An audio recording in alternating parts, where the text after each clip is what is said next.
মায়াবী ঝর্ণা, যেখানে পরীরা আকাশ থেকে নেমে আসতো আনন্দ করার জন্য। যখনই পূর্ণিমার চাঁদ আকাশে উঠত, তখনই আকাশ থেকে পরীরা নিচে নেমে আসতো। লাল পরী, নীল পরী আর সাদা পরী, ওরা অনেক আনন্দ করত। হঠাৎ করে লাল পরী একা হয়ে গেল এবং সে পথ হারিয়ে জঙ্গলের গভীরে চলে যেতে শুরু করলো। পরীদের শর্ত হলো ভোর হওয়ার আগেই ফিরে যেতে হবে, তা না হলে তাদের সমস্ত শক্তি হারাবে। লাল পরীর সাথে ঠিক সেটাই ঘটল। সূর্য উঠে গেল এবং সে তার সমস্ত শক্তি হারিয়ে ফেলল। এদিকে নীলপরী আর সাদা পরী সমস্ত ঘটনা পরীর রানীকে জানালো। পরীর রানী তখন বলল, আগামী পূর্ণিমা না হওয়া পর্যন্ত ওকে পৃথিবীতেই থাকতে হবে। এদিকে লাল পরী তার সাথীদের হারিয়ে একা একা জঙ্গলে বসে কান্না করছিল।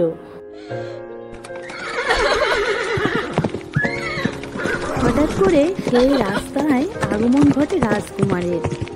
কি হয়েছে লালপরি, তুমি এখানে বসে কান্না করছো কেন?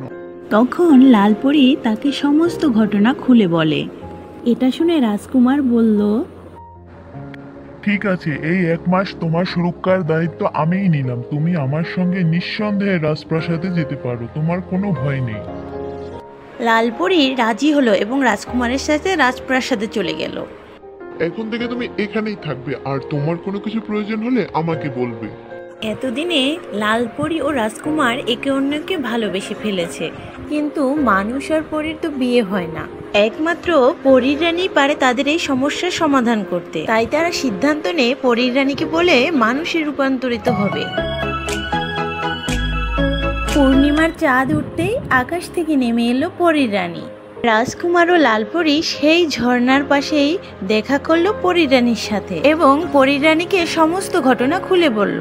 পরীর রানী রাজি হলো এবং তার মায়া শক্তি দ্বারা লালপরীকে মানুষে রূপান্তরিত করলো।